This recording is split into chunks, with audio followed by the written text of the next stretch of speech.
제가 찾아봤더니 작년 12월 첫 주에 고린도전서를 시작했어요. 그리고 고린도전서를 시작하면서 말씀 만나기를 시작했어요. 그러니까 오늘로서 딱 10개월이 됐습니다. 근데 이제 2, 3주 정리하면 고린도전서 전체를 이제 11달, 거의 1년에 걸쳐서 우리가 마감을 하게 될 것 같아요. 그리고 이게 말씀 만나기가 이제는 고린도전서가 끝나면서 이제는 정말 새로운 단계로 접어드는 그런 시간에 우리가 들어섰습니다. 말씀 만나기는 실력으로 되는 것도 아니고요, 똑똑하다고 되는 것도 아니고, 그렇게 되는 건 아니고요, 구하고 찾고 두드리는 사람이 만나는 것입니다. 구하고 찾고 두드리고. 근데 우린 그게 잘 안 돼요. 왜 안 되냐 그러면 돈이 안 되니까. 돈 되는 건 뭐 제가 말할 필요 없어요. 뭐 구하고 찾고 두드리고에 뭐 10배 이상 다 하시죠. 근데 이 말씀 만나기는 돈이 안 돼요. 그러니까 참 만났으면 좋겠는데 만나고 싶기도 한데 이걸 구하고 찾고 두드리고 그렇게 살 수는 없지요. 뭐 잘잘못의 얘기는 아니에요. 왜냐하면 돈이라는 게 참 매력적이에요. 왜냐하면 돈은 우리를 덮어줘요. 아무리 부족함이 있고 아무리 못남이 있어도 돈이 많으면 이상하게 다 덮여요. 굉장히 잘난 사람처럼 보여요. 아무리 잘났어도 돈이 없으면 그냥 나처럼 되는 거예요. 웃는 건 좋은데 비웃는 건 실례예요. 근데 단순히 그런 정도가 아니고 우리 인간은 덮음이 필요하잖아요. 왜냐 그러면 죄와 수치와 두려움이 우리 안에 있으니까요. 그게 없으면 인간이 아니죠. 그걸 어떻게 드러내고 살 수는 없어요. 그걸 가리고 살 수밖에 없어요. 적어도 이 땅에, 이 4차원 세계에 있는 동안은 그걸 가려야만 살아요. 그게 이 세상이에요. 그런데 그냥 가리는 게 아니고 화려하게 가릴수록 잘 가려져요. 잘 가려진다는 말은 오히려 대접을 받아요. 중국이 어마어마한 발전을 했어요. 발전이라고 불러야 될지 어쩔지는 모르겠는데, 제가 그 북한에 병원을 세울 때 그때는 뭐 매년 이렇게 중국을 들어가니까 중국 들어가서 북한 들어갔다 중국을 통해서 또 나오고 그러죠. 처음에 들어갔을 때 잊혀지지가 않아요. 북경, 베이징에서 밥을 먹는데 식당에 앉았는데 젓가락을 안 줘요. 그래서 음식이 나왔는데 젓가락이 없으니까 젓가락을 달라고 불렀어요, 종업원한테. 종업원이 옆에 사람이 먹고 나간 자리에 젓가락을 들더니 신문지로 쓱쓱 닦더니 줘요. 그게 그때 중국의 수준과 문화와 그랬어요. 뭐 올림픽 할 때, 그때는 뭐 준비할 때 그냥 하루가 달라요. 하루가 다르게 바뀌어요. 지금 세상에서 제일 화려한 데가 중국입니다. 베이징이나 샹하이를 가면 뉴욕은 촌스럽습니다. 그 화려함 때문에 G2가 됐어요. 그 화려함 때문에 아무도 중국 무시 못해요. 근데 그 화려함의 실체는 14억 인구의 2%, 3%가 안 됩니다. 나머지 사람은 대부분이 너무 힘들어요. 그 화려함을 세우기 위해서 사람들이 어디서 왔어요? 저 농촌, 농민 노동자들이 시골엔 돈이 없으니까 도시로 몰려들었죠. 무슨 안전 대책이 있는 그런 때가 아니잖아요. 다치는 사람들이 수도 없이 많아요. 수도 없이 많다는 말은 1000만 명 단위예요. 그 사람들은 몸뚱아리 하나로 사는 사람들.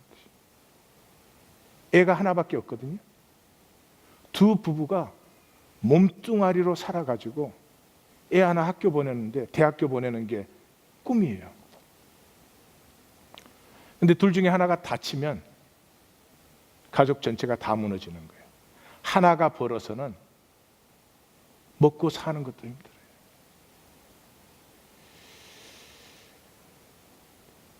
다친 사람이 회사에 보상 좀 해달라고, 아니 치료비는 놔두고, 사고가 딱 나면은 그냥 둘 수는 없으니까 병원에 넣어요. 병원에 넣을 때 다 알아요. 회사에서 사흘입니다 그러면 사흘 있다가 쫓아내는 거예요. 그럼 뭐 치료를 똑바로 못 받으니까 대부분 불구자가 되죠. 그러면 회사를 찾아가요. 뭐 큰 보상을 해달라는 것도 아니고, 예? 이 몸으로 살 수 없으니까 뭐 조금 좀 잘, 우리 미국으로 말하면 돈 몇만 불이라도 좀 해달라는 거지. 그러면 뭐 중국에서 이게 다 관행인데 회사에서 아주 걱정하지 말라고, 우리가 다 돌봐드리겠다고 그래요. 그러면 이제 그 말을 믿고 회사 문을 나와요. 회사 문 앞에 건장한 사람들이 기다리고 있다가 차에 타시라고 해요. 차에 딱 타면은 보자기를 씌워요. 그리고 어딘지 모를 데를 가요. 가서 이래요. 바닷가에서 여기 상어들이 제일 많이 오는 지역인데 당신 팔 그어가지고 여기 밀어버리면 다 뜯어먹고 하루 전에 아무것도 안 남아. 근데 당신 가족도 있고 애도 있고 우리 차마 못 그러니까 조용히 살아 그래. 저 화려함이 해골들 위에 세워진 화려함이에요.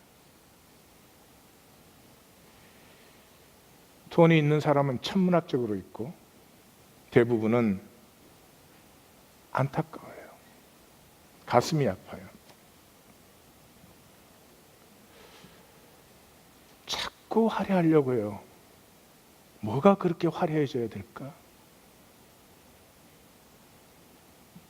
여러분, 웬만큼 있으면 이제 됐다 그런 사람 있을 것 같습니까? 아니요. 집은 끝없이 커져야 되고 차는 끝없이 비싸져야 되고.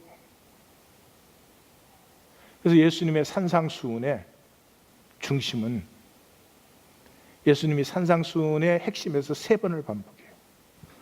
엄밀한 중에 보시는 아버지께 아버지 앞에서 행하라. 엄밀한 중에 보시는 아버지께서 갚으시리라. 요 짝을 3번 반복해요. 사람에게 보이려고 살면 끝이 없어요. 하나님 앞에 살면 진짜가 되고 화려할 필요가 없어져요. 오늘 고린도전서 총 마지막 단락은 사실은 이 얘기를 하고 있습니다. 보십시다. 구약의 핵심이 새 언약이에요. 하나님이 우리에게 새 영을 부으시면 우리에게 새 마음이 생겨요. 그러면 하나님의 새 일이 일어난다는 거예요. 새 언약의 선지자는 대표로 3명의 대선지자, 이사야, 예레미야, 에스겔, 이 대선지자들이 새 언약의 선지자들이에요. 예레미야는 이렇게 해요. 내가 이스라엘과 맺는 새 언약은 나의 법을 그들 속에 두고 마음에 기록한다. 속에라고 말을 해요.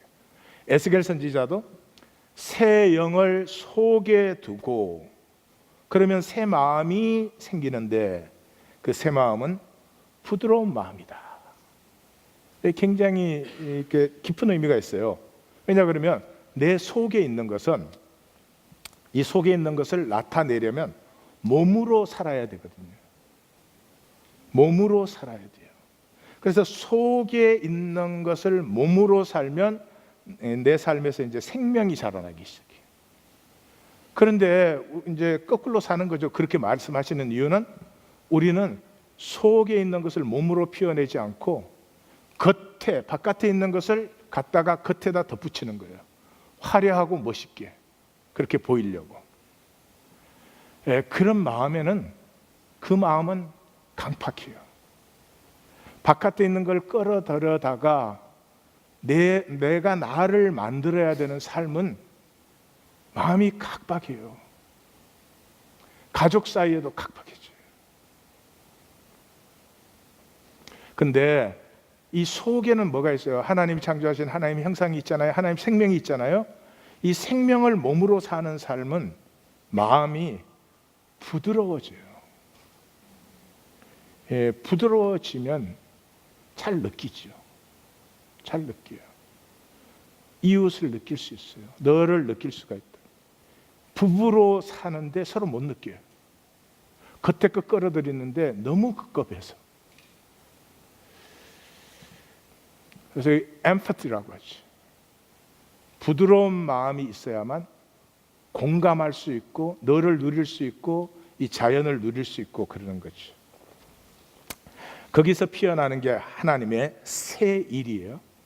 새 일인데 이 새 일, 하나님의 새 일을 얼마나 중요하게 생각하냐, 하나님 얼마나 강조하시냐, 그 제가 다 설명을 해도 모자랄 것 같아요. 이사야 선지자가 이걸 굉장히 길게 얘기를 하는데 이중평행이라는 걸 써요. 성경에 보면 이중평행이 많이 나오죠. 중요한 걸 강조할 때마다. 그래봐야 한두 번 반복이에요. 여기서 몇 번 반복되는지 한번 보십시오. 너희의 구속자 이스라엘의 거룩한 여호와, 똑같은 게 평행으로 반복된 거죠. 그가 바벨론 사람을 쫓아낸다, 갈대아 사람을 도망케 한다. 반복된 거죠. 평행 이중 반복이에요. 바벨론은 나라 이름이고 갈대아는 지역 이름이에요. 그러니까 바벨론은 대한민국이고 갈대아는 한반도죠. 바벨론 사람, 갈대아 사람 똑같은 말이에요. 여호와 너희의 거룩한 이 이스라엘의 창조자 너희 왕, 이 또 이중 평행이죠. 그가 뭘 하시느냐? 바다 가운데 길을 낸다, 큰 물 가운데 지름길을 낸다. 이중 평행이죠. 군대가 일시에 엎드러지고 꺼져가는 등불까지 소멸된다. 이것도 이중 평행이에요. 근데 바다 가운데 또 큰 물 가운데 지름길이 열리면서 군대가 일시에 엎드러지고 소멸된 것은 무엇을 얘기하는 거죠? 출애굽이에요. 출애굽. 그런데 놀라운 역사가 18절에 출애굽은 이스라엘의 뿌리예요. 이스라엘의 기억의 중심이에요. 그게 이스라엘을 이스라엘 되게 한 거예요. 그런데 뭐라고 하느냐 그러면 이전 일을 기억하지 말라. 그러니까 지금 뭐를 기억하지 말라는 거예요? 출애굽을 기억하지 말라는 거예요. 옛적 일을 생각하지 말라는 거예요. 왜? 내가 새 일을 행한다는 거죠. 왜 하나님이 새 일을 행해야 돼요? 이 유대 백성이 옛날에 우리가 애굽을 탁 이고 나와가지고 말이지, 우리가 다윗 왕국을 세웠는데, 그래서 언제 우리가 또 그 무너진 다윗 왕국을 또 세울고, 그것만 생각하고 있는 거예요. 그것만. 사실은 다윗 왕국도 아니에요. 유대 사람들이 지금도 바라고 있는 건 솔로몬 왕국이에요. 솔로몬 왕국. 황금 성전에 그 어마어마한 제국을 일으키고, 위로는 아시리아, 밑으로는 애굽, 옆으로는 아직은 열리지 않았지만 바벨론 세력들과 어깨를 그르면서 한가운데서 이 강대국의 조정 역할을 했던 그 솔로몬 시대를 그렇게 그리워하는 거죠. 하나님이 나는 그거 하려는 게 아니다. 그게 내 뜻이었으면 그걸 영원하게 만들었지. 너희는 뭔가 잘못 보고 있다. 그래 하나님이 새 일이 필요한 거죠. 그래서 새 일을 행하리라, 이제 나타낼 것이라, 이중평행. 내가 반드시 광야의 길과 사막의 강을 이중평행. 자, 하나님이 그렇게 광야의 길과 사막의 강, 우리로 볼 때는 불가능하다고 생각되는 하나님의 역사를 이렇게 일으킬 때 그게 어떤 일이 일어나느냐? 덜짐승, 승냥이 타조도 나를 존경하고 광야의 물과 사막의 강을 내어서 내 백성이 사람으로서 불가능한 내 역사로 말미암아 사는 백성들이 일어나고 인간 제국이 기껏 해봐야 인간 다스리는 거 아니에요. 근데 온 만물과 자연이 나의 뜻을 존중하는, 그래서 이 백성은 나를 위하여 지은 백성이요 나를 찬송하게 된다. 이거 찬송가 부른다는 말이에요? 아니죠.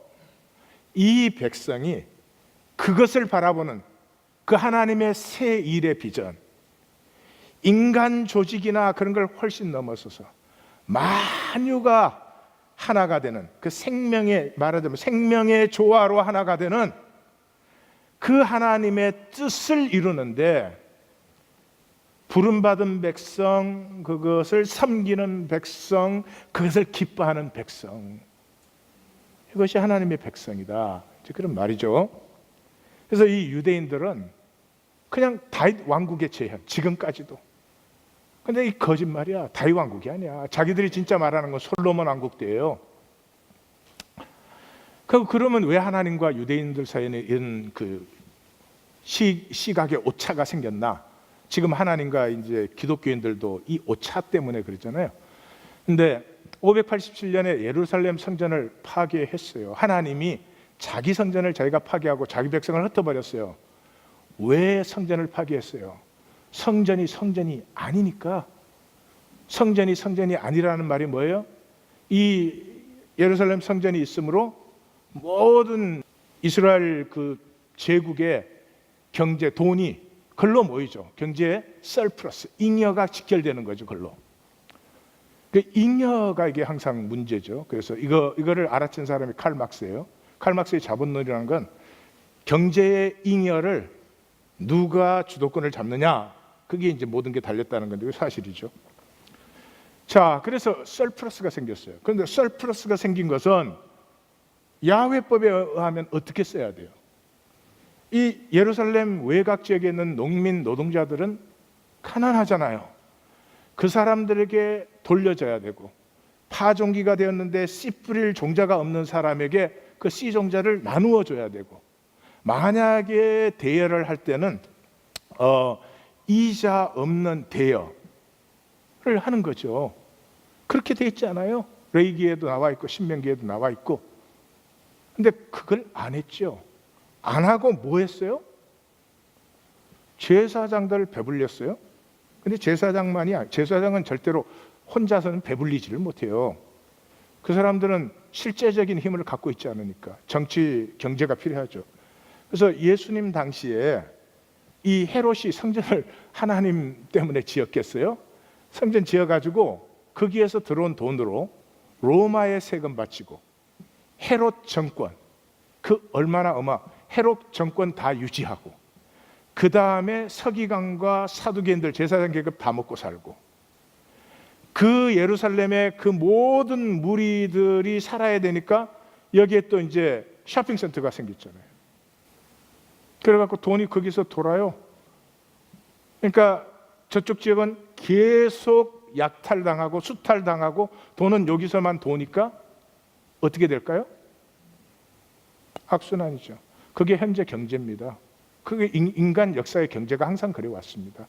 예, 지금 제3세계와 미국의 구조도 그렇고, 미국 안에서도 돈 있는 사람과 돈 없는 사람의 구조가 그렇고, 이제 뭐 다 그런 거죠. 그래서 예수님께서 이 성전을 헐라, 강도의 균열이라고 했을 때는 문학적 표현이 아니에요. 그게 실제였어요. 그러니 그 예수를 살려두겠어요? 살려두지 못하죠. 그래서 이 바벨론의 포로로 돼 갔던 사람들은, 바벨론의 포로로 간 사람이 누구예요? 엘리트들이죠. 기득권을 가지고 있던 사람들이죠. 그러니까 그게 그립지, 옛날이 그립지. 솔로몬 성전, 그 황금 성전이 서 있던 시절이 그립지요. 그래서 노래를 하는 거예요. 성경은 얼마나 정말 이 참 진실되고 정직한 계신가, 이런 시편을 성경으로 만들어 놨어요. 이게 성경이에요. 예? 137편을 보면 우리가 바벨론 강가에 버드나무에다 수금을 걸어놓고 우리가 울었다. 왜 울어요? 우리를 사로잡은 자가, 우리를 황폐한 자가 우리에게 노래를 불러라, 우리를 기쁘게 해라고 청하는데 우리가 어떻게 시온의 노래를 부릅니까? 성전도 없는데. 그 성전에서 시온의 노래를 부를 때 얼마나 좋았던고. 끝나면은 쇼핑센터 가서 헤르메스도 사고, 거기서 이탈리안 프렌치 쿠진. 근데 이 성전 없는 이방 땅에서 우리가 어떻게 노래 불러? 그러고는 뭐라고요? 내가 예루살렘을 기억 안 하거나 내가 예루살렘을 다른 걸 예루살렘보다 더 좋아하면 내 혀가 입천장에 붙을지어다. 붙었을 거야. 그러고도 속이 안 풀려가지고 여호와여, 예루살렘이 멸망하는 날을 기억하소서. 저 에돔 자손을 치소서. 에돔이 척부 부대로 들어왔거든요, 바벨론 군대. 저들이 우리를 허러버라 그렇게 저들 망하게 하옵소서. 저 바벨론 것들은 우리에게 대한 대로 그대로 갚아주는 자가 복이 있을 것이다. 그것의 어린 것들을 바위에 맺히는 자가 복이 있도다. 이게 할 말이야? 예레미야 선지자를 통해서 얼마나 얘기했어요. 너희 성전, 그건 성전이 아니지. 내가 한다. 너네들 다 망하고 포로로 잡혀가서 70년 동안 정신 차리고 돌아와. 너희와 내가 맺은 약속이 도대체 무슨 약속인지, 응? 그거 반성하고 돌아와. 그랬는데 반성은 조금도 없고, 어쩌다 우리가 이렇게 망했냐? 응? 누가 복수 좀 해주라. 하나님이 그래 신실하시죠. 그래도 그걸 또 70년 만에 약속한 대로 데리고 와서 에스라와 느헤미야라는 구약 성경의 챔피언이죠. 이 두 사람을 합하면 예수님 되는 거죠. 그래서 데리고 와서 회복시켰어요. 여러분, 느헤미야 시대 때 그 황폐한 성벽을 쌓았어요. 자기들 스스로. 같이 사는 마음이 없으면 될 수가 없는 것입니다. 그렇게 해놓고 느헤미야가 딱 떠나니까 어떻게 됐어요? 다시 솔로몬 성전으로 다 돌아가 버렸어요. 이 사람들 눈에는 안 보여요. 그냥 소박하게 같이 살아가는 게 복이라는 게 안 보여요. 화려해야 돼요. 너는 죽어도 나는 화려해야 돼요. 저 중국이 2, 3%의 그 화려함을 위해서 14억의 인구 대부분이 저 빈곤 상태에서 허덕이듯이 그렇게 되는 거죠. 오늘 본문 이제 함께 보십시다. 오늘 본문은 한마디로 말하면 종말적 신앙인데요. 오늘 본문뿐만이 아니라 여기 와서 돌이켜 보니까 사도 바울은 1장부터 계속 그 종말적인 얘기를 했어요.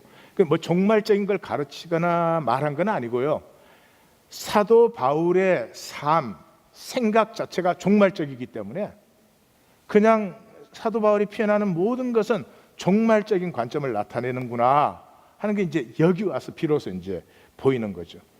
자, 13절 시작에서 우리는 한 센텐스로 만들어 버렸지만 4개의 센텐스예요. 짤막짤막한. 깨어 있어라, 믿음에 굳게 서라, 용감하라, 강건하라.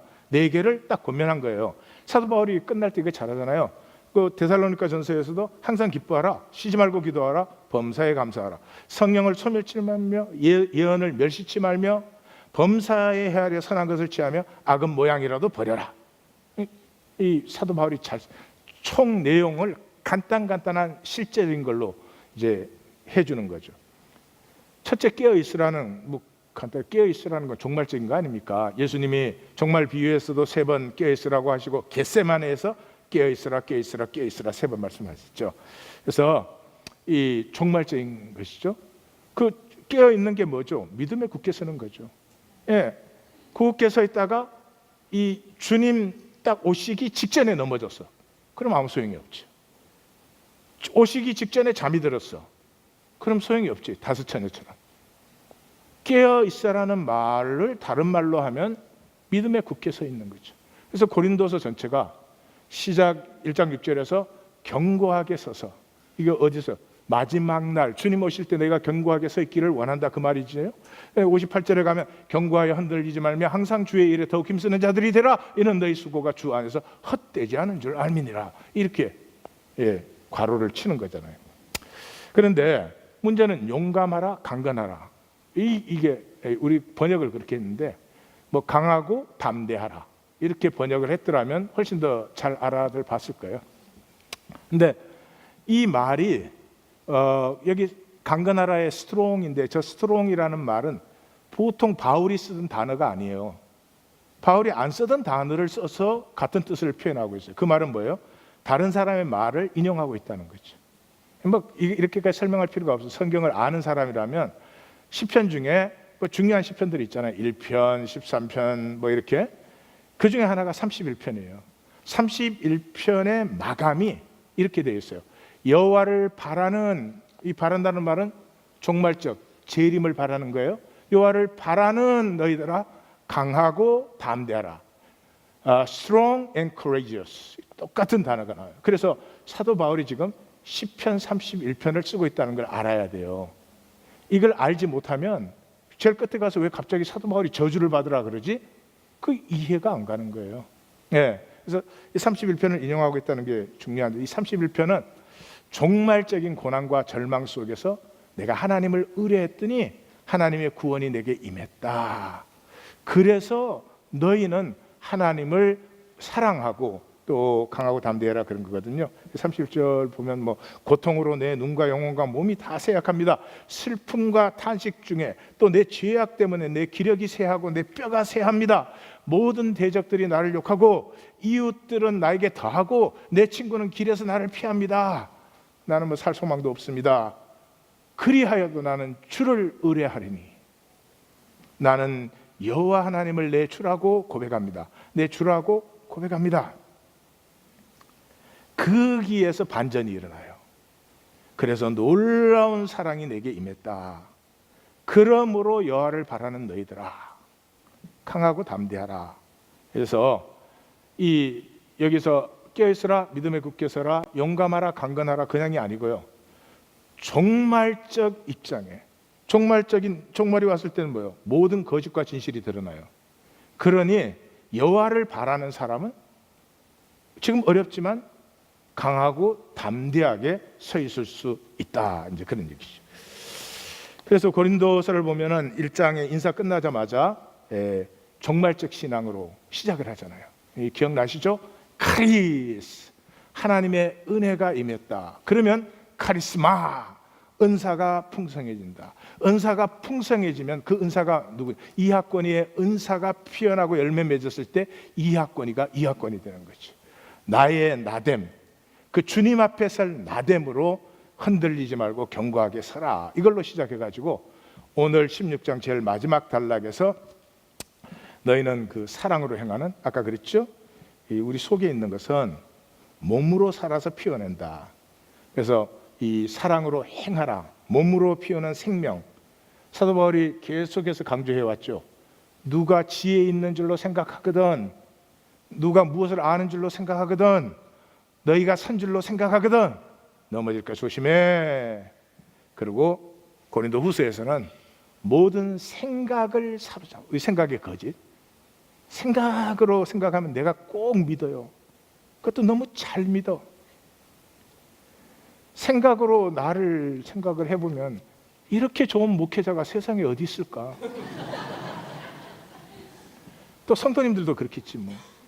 야, 생각으로 생각하면 뭐 이 정도 믿으면 됐지 뭘 더 믿나, 뭐 너무 무리하게 믿다가 혹시라도 뭐. 생각이 필요는 해요.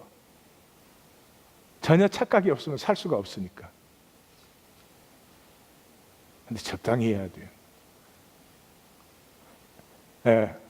그 다음에 이제 14절에서 21절까지는 이 사랑으로 행함의 그 모델을 제시해 주는 거죠. 스데바나의 집이죠. 스데바나의 집이라는 말에 하십시오. 우리 기독교는 개인 구원을 만들었어요. 개인 구원. 그런 게 있을 수 있습니까? 성경에서? 너하고 아무 상관이 없는 나의 구원. 구원 자체가 관계인데, 하나님과 관계가 회복되므로 이웃과의 관계가 회복되는 건데, 여러분, 구원은 살아가는 삶을 얘기합니다. 근데 기독교는 삶이 아니고 종교가 되니까 가족하고 아무 상관없어. 나 혼자 얼마든지 구원받아. 성경에는 없어요. 모르겠어요. 있는지 없는지는 하나님한테는 물어보세요. 그러니까 성경에는 없어요. 스데바나의 집이에요. 이 집은 가족뿐만이 아니고 그 집에 일하는 노예, 직원들을 다 포함한 거예요. 그들이 첫 열매예요. 아가의. 지금으로 말하면 남부 그리스의 첫 열매예요. 그리고 이들이 성도들을 섬기기로 작정했다 그랬는데, 그 작정했다는 단어가 타소 그런 단어예요. 이게 중독됐다는 거예요. 에딕됐다. 그러니까 이 스데바나의 집이 그 사람들을 어떻게 섬겼는지 그냥 한마디로 이해가 가죠. 그 다음에 일하는 이라고 번역된 저 단어는 시날게오 그런 단어예요. 시날게오라고 하는 것은 함께 하게 한다, 이런 뜻이에요. 그러니까 몸으로 일을 하면 반드시 함께 하게 해요. 그러니까 교회 눈이 많이 왔어. 근데 교회를 들렀더니 누가 혼자서 치우고 있어. 그러면 이렇게 볼일 본 다음에 빠이 이러죠? 빠이 돼요, 안 돼요? 안 돼요. 같이 하게 돼요. 그 다음에 수고한다는 단어는 이 카피아우 그런 단어인데, 레이버데이 이럴 때 몸으로 얘기하는 거예요. 우리 기독교 신앙이, 기독교가 왜 이렇게 세상에 멸시를 받고 있어요? 말과 생각으로 다 하니까. 몸은 하나도 없이. 그리고 이렇게 하죠. 아시아의 교회들이 너에게 문안한다. 아굴라 브리스가의 교회, 여기에는 간절히 문안한다. 아굴라 브리스가는 고린도에서 목회했던 사람들이잖아요. 그러니까 간절히 문안한다. 모든 형제도 문안한다. 나도 친필로 문안한다. 그러니 너희도 거룩한 입맞춤으로 서로 문안해라. 이 감이 잡히십니까? 예. 그게 바울파, 아볼로파, 게바파, 그리스도파 그렇게 나눠서 싸우고 있는데, 바울이 뭐라고 한 거예요? 앞에서는 네가 맞냐 내가 맞냐 옳으냐, 논리와 말 갖고 장난 그만해. 몸으로 살아. 살아. 그냥 맞다 틀리다 쓸데없는 소리 얘기하지 말고. 두 번째는 뭐예요? 서로 문안해. 왜요? 사람이 비끼면 이렇게 못난 사람들은 얼굴을 탁 돌려요. 자기 마음에 안 드는 사람 보면. 나는 이쪽만 보고 설교를 해. 근데 왜 이쪽에 마음에 드는 사람도 없는데? 예. 사랑하는 성도님들, 우리가 일생 동안 살아가는 힘은 별로 많지가 않아요. 이 육체를 가지고 있는 동안의 에너지라는 거 굉장히 제한되고 굉장히 부족해요. 깨어있지 않으면 낭비하기가 십상이에요. 그 힘을 절대로 파괴적으로 쓰지 마세요. 힘 쓸 데가 없어서 내 마음에 안 든다고 얼굴 돌리는 데 써요? 자, 마지막 단락은 영원한 나눔이에요. 22절에서 24절. 여러분, 그렇게 편지 전체를 통해서 사랑을 강조한 바울이 마지막에 갑자기 저주를 받을지어다. 이게 도대체 무슨 말이냐? 이해 안 가시죠? 아주 지극히 성경적인 분이에요, 바울이. 예수님이 그러잖아요. 이 종말의 그 가르침에서 천지는 없어져도 내 말은 없어지지 않는다. 그러면서 뭘 말하셨어요? 그때 마지막 때 두 사람이 밭에 있는데 한 사람 데려가고 한 사람 버려둠 당한다. 두 사람이 맷돌 가는데 한 사람 데려감을 당하고 버려둠을 당한다. 나뉜다 이 말이죠. 나뉘어요. 허무와 생명은 나뉘어요. 같이 할 수가 없어요. 예. 허무는 생명이 있는 자리에 존재할 수 없고 생명이 있는 자리에는 허무가 존재할 수 없어요. 그러므로 끼어 있으라. 그래서 22절에 우리 번역은 주를 사랑하지 않는 자는 저주를 받을지어다 이렇게 번역을 했는데, 그 좀 더 정확하게 번역하면은 주를 사랑하지 않는 자, 주님에 대한 사랑이 없는 자는 이미 저주된 자다. 저주 안에 있는 자다. 그런 거예요. 그래서 시편 23편을 인용하고 있는 것입니다. 아까 24절 결론 바로 앞이 너희 모든 성도들아 여호와를 사랑하라. 여호와께서 진실한 자를 보호하시고 교만한, 이게 종말적인 의미라고 그랬죠. 진실한 자를 보호하시고 교만한 자에게 엄중히 갚으시니라. 진실한 자가 뭐예요? 제국의 거짓을 살 수 없는 자예요. 제국의 거짓을. 네? 만약 우리가 중국에 있다면 그 내가 좀 더 가지기 위해서 저 수많은 사람이 그 삶이 약탈당하고 파괴되고 깨어지고 그러는데 저 사람들은 뭐 어쩔 수 없지, 사정이 그러니 나라도 잘 살아야지, 그렇게 살 수 없는 사람을 진실한 자라고 하는 거예요. 제국의 거짓을 그렇게 받아들이고 살 수가 없죠. 그러니까 시편적으로 표현하면 악인의 꾀, 죄인의 길을 오만한 자의 자리에 앉을 수 없는 사람이에요. 교만한 자는 누구예요? 이 지난주 말씀드린 한병철 씨의 이 피로 사회에 자기 공로, 자기 성취에 미친 사람들. 우리 모두예요. 저는 이 시대에 가장 큰 문제가 목회가 성공하기 위해서 하는 것이다. 목회를 해도 내 성공, 이거 목회자가 잘못하고 이런 게 아니잖아요. 이미 문화 전체가, 세상 전체가 그렇게 돌아가 버리는 거죠. 그런 사람이 대접받고 인정을 받는 것이죠. 좀 힘들고 그렇게 환영받지 못해도 하나님의 진실을 전하고 싶은, 지금 당장 받아들이지 않아도 언젠가는 그 말씀 때문에 저 영혼이 살아나야 될 그런 목회가 힘들죠. 목회자만의 책임이 아니고요, 성도들 자체가 그런 목회를 좋아합니다. 좋은 말 해주고 사람이 많이 모이고 화려한 교회를 가고 싶어요. 그래서 고린도전서 이미 앞에 바울이 그랬죠. 성령이 아니고는 예수를 주시라 할 수 없다. 이게 분명합니다. 분명합니다. 성령이 아니면 예수님을 주라고 할 수 없어요. 예수님이 이러셨어요. 그 십자가에 달리는 거 말리니까, 야, 7 영도 더 되는 천사를 내가 부를 수 없느냐? 예수님이 돌로 떡을 만들 수 있는 분이에요. 예수님은 천사가 당연히 수종드시는 분이에요. 예수님은 원하시면 만국의 권세를 다 가질 수 있는 분이에요. 근데 그분이 뭐 하셨어요? 그런 능력을 가지고 뭐 하셨어요? 제자들과 함께 지냈어요. 마가복음 4장 13절, 이에 12를 세우사 자기와 함께 있게 하시고. 함께 있을 줄 모르는 사람에게 돈은 무엇이 될까요?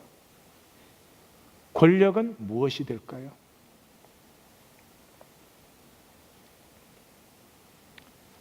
이 사회가 정말로 구원되는 것은 이 사회 체제를 뜯어고쳐서 모든 사람이 똑같이 돈을 갖도록 그렇게 만드는 걸까요? 아닙니다. 우리 안에 부드러운 마음이 와야 됩니다. 나사로의 아픔을 느낄 수 있는 부자가 되어야 됩니다.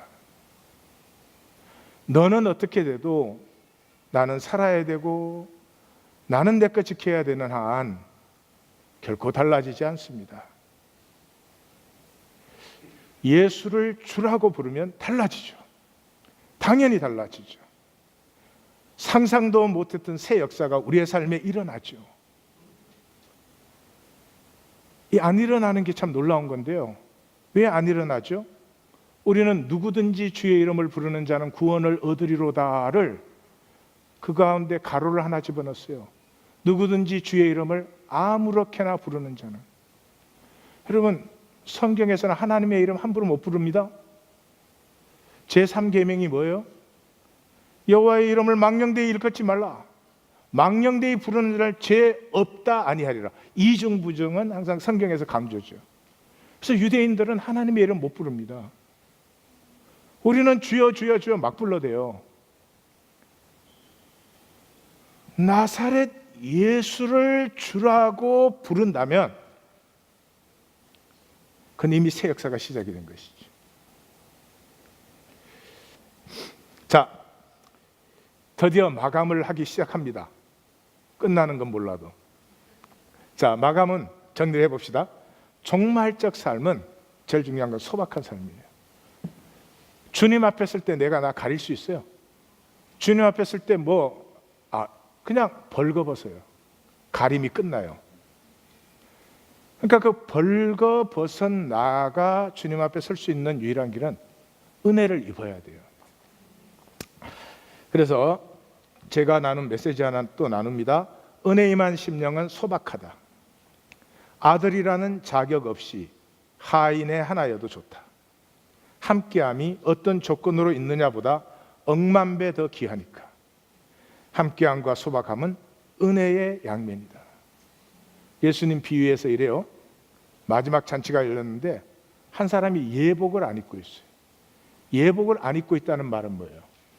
여러분, 은혜의 예복을 입으려면 먼저 뭐를 해야 되죠? 예복을 입으려면 먼저 뭐를 해야 돼요?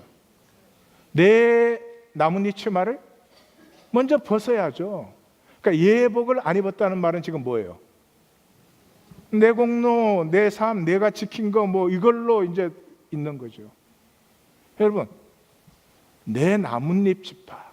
그래서 사람들한테 화려하게 보이고 싶고 그래야 또 사니까 그걸 벗어야 은혜를 입지요. 그래서 예수님의 나라는, 예수님이 증거한 하나님의 나라는 소박한 코이노니아예요. 아버지의 총 결론이 뭐예요? 우리가 먹고 즐기자. 여기에서 시작이 돼요. 즐겁게 함께 먹을 수 없는 관계는 거래는 할 수 있고 일은 같이 할 수 있지만 생명을 같이 피울 수는 없죠. 그래서 사도 공동체를 뭐라 그래요? 사도행전에서는 부활하신 주님과 음식을 먹은 우리, 그렇게 표현을 하는 거죠. 참 놀랍지 않습니까? 모든 지혜와 능력을 가지신 예수님이 이 땅에 오셔서 원하시면 뭐든지 할 수 있었을 거예요. 근데 그 제자들을 불러서 3년간 그냥 같이 하셨어요. 이에 12를 부르사 자기와 함께 있게 하시고. 오늘 한 번은 질문을 해보세요. 나와 즐겁게 함께 해줄 사람이 한 사람은 있는가? 내 모습대로,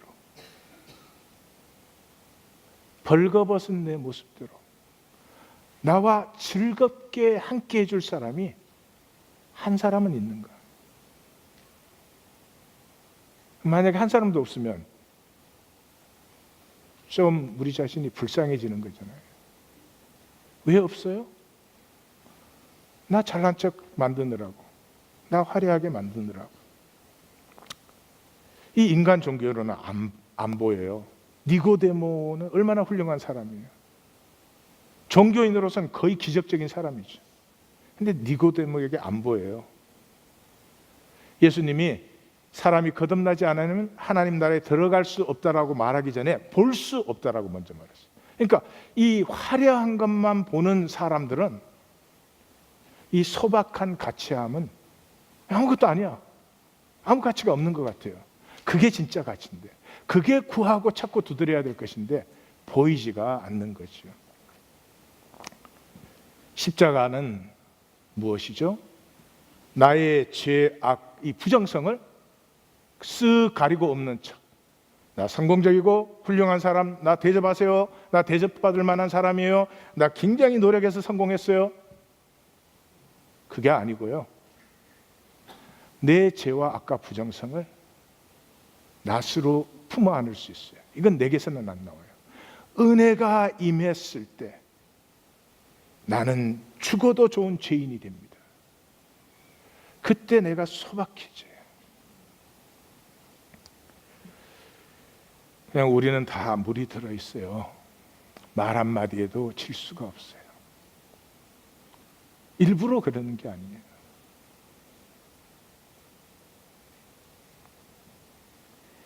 이 소박함에서만 피어나는 것이 종말적인 모습이에요. 제 메시지 하나 더 나눌게요. 소박함이 종말적 모습이다. 소박함이 종말적 모습이에요. 마지막 주님 앞에 설 때는 가릴 수 없어 소박한 자신이 된다. 소박하면 필요만으로 자족하고 좋은 것은 무조건 원하는 그 욕망에서 자유한 종말적 신앙이 된다. 이 인간의 이 죽음의 병, sickness unto death, 죽음의 병에서 치유받는 유일한 길이 종말적 삶을 사는 것이죠. 사람 앞에 사는 것이 아니라 은밀한 중에 보시는 주님 앞에서 내가 사는 그 훈련이 계속해야 되죠. 사도 바울은 축도전에 마라나타라고 말합니다. 자, 원래 언약이 뭐였냐? 우리가 새 언약을 봄으로 시작했죠. 이제 원 언약을 봄으로 마감을 하십시다. 원 언약은 이제 시내산에서 하나님과 이스라엘 백성 사이에 맺어졌어요. 그래서 하나님이 이제 싹 꼬셨죠. 내가 세계가 다 내게 속해서 내 말을 잘 쉐마하고 내 언약 지키면 너희는 모든 민족 중에서 내 소유가 되고 제사장 나라가 되고 거룩한 백성이 된다. 그랬더니 이제 백성들이 일제히 응답하여 지금 넘어가 버린 거야. 하나님 한마디에 그냥 여호와께서 명령하신 대로 우리가 다 행하리이다 이랬어요. 이래서 우리까지도 지금 힘든 거예요. 요때 이스라엘 백성이 우리가 다 행하는데 행할 때마다 10,000불씩만 주면 됩니다 이랬으면 우리가 지금 얼마나 순종을 잘하겠어요. 그래도 순종 안 할 거예요? 여러분은 어떻게 생각하세요? 난 읽을 때마다 그래. 이놈의 이스라엘 백성들이 그냥 덜커덕 그냥 우리가 다 행하겠습니다. 이 바람에 우리가 지금까지 고생하는 거 아니에요. 근데 왜 그랬을까? 이스라엘 백성이 왜 그렇게 덜커덕 약속을 맺었을까? 지금 내용도 모르잖아요. 제일 중요한 건 내용을 몰라요. 내용은 어디서 나와요? 20장부터 나와요. 20장 10계명에서부터 시작해가지고 제사법, 생활법, 성막법 막 이렇게 나오는데 내용도 모르는데 무슨 약속을 해? 저는 생각을 해봤어요. 왜 내용도 모르는데 덜컥 약속을 했을까? 그 이스라엘 백성이 분명히 이제 바로 밑에서 살았으니까 바로의 법보다는 여호와의 법이 더 나을 것이다. 그렇게 확신이 됐으니까 약속을 하지 않았겠어요. 그죠? 맞죠? 그러니까 바로의 법 밑에 살아보니까 재미가 없었죠. 바로의 법은 뭐예요? More brick, more bricks. 벽돌을 더 만들어라는 거죠. 지금 우리 뭐 하는 것 같아요? 오늘 지나면 다 나가서 벽돌 만들어요. 예. 너 1년에 벽돌 2만 장 만드는데 나 10만 장 만들어. 그건 굉장히 잘난 줄 알아요. 사회는 또 그만큼 대접은 또 해주니까. 무어카마드리. 됐지?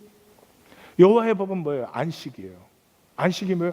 벽돌 더 만들겠다고 미쳐 있는데 멈추라는 거예요. 안식은 멈추는 거죠. 멈추는 순간에 이상한 일이 일어나요. 그 박완서 씨의 나의 가장 나종신인 것, 김현상 씨의 그 눈물이라는 시에서 제목을 따왔는데 거기 보면은 아들이 봄날 자전거 타고 나갔다가 어떻게 데모대에 휩쓸려 가지고 맞아 죽어요. 그 순간부터 아들은 민주영웅투사가 돼. 민주영웅투사가 됐는데 이 민주투사의 어머니라고 막 아들은 죽었는데 방방 떠갖고 이제 댕기는 거예요. 막 사방에. 그러는데 어느 날 그 자기 동창의 아들을 이 교통사고가 나서 이렇게 식물인간처럼 돼 있어요. 그 길을 방문했다가 돌아오는데 자기 아들은 죽었잖아. 아무리 방방 떼봐야 죽었잖아. 그 식물인간 된 아들과 자기 파파 할머니가 된 자기 동창, 그 어머니와 사이에 교환되는 눈빛을 보고 갑자기 시간이 정지했죠. 나 지금 뭐 하는 거지? 도대체 나 뭐 하고 돌아다니는 거야? 그 박완서 씨가 아주 표현을 잘했어요. 그 개들을 갖고 장만한 장미목 농장이 너무나 뜨악하게 보이는 것이죠. 뜨악하게 보이는. 멈춤이 있어야 돼요. 예배는 멈추는 시간이에요. 멈추면 난 왜 이렇게 사는 거지? 난 지금 무슨 짓을 하는 것이지? 내가 피해온 나를 직면하게 되죠. 뜨악함을 만나게 되죠.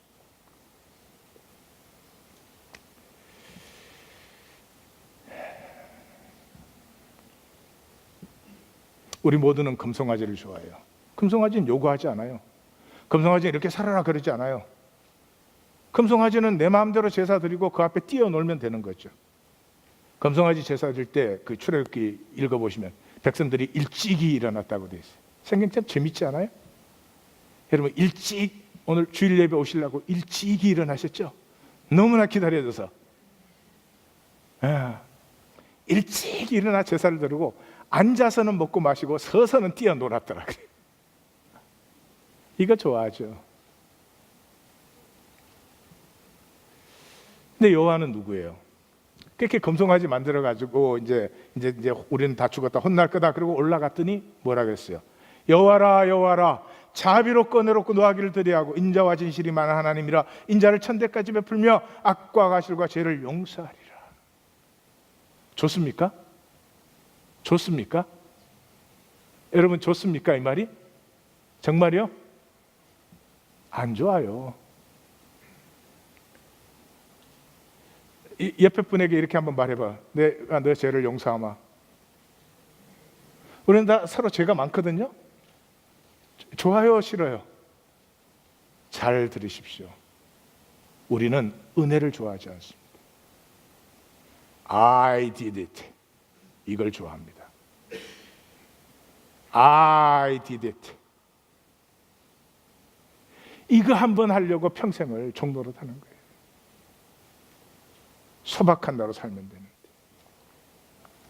소박한다가 되는 건 내 결단으로도 되는 것도 아니고요.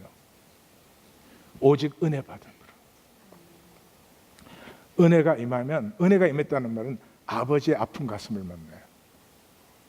하나님은 중국에서 그렇게 오늘 중국 예를 자꾸 들어서 중국에 미안하긴 한데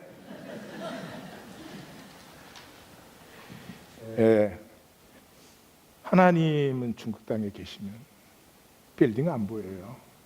그 휘황찬란한 불빛이 안 보여요. 그것들이 세워지는 과정에 흘린 눈물과 아픔과 절망에 몸부림치는 심령들이 보이죠. 우리 서로 그것이 보이기 시작할 때요. 나뭇잎 치마 없어도 괜찮아요. 남아 있는 사람이야 이거 필요 없어요. 그런 치사하고 천박한 것 더 이상 그 거짓이 필요하지 않아요. 아까 진실된 자를 보호하신다 그랬죠. 서로 벌거벗었으나 부끄러움이 없는 너는 너로 나는 나로 육신을 입고 이 땅에 살아가는 것 힘든 일입니다. 불쌍히 여기고 긍휼과 자비가 통하는 하나님의 나라. 바울은 이것에 미친 사람이었는데 그 편지를 우리는 10달에 걸려서 읽었으니 우리에게도 뭔가가 조금 이미 시작이 되었습니다. 기도하십시다.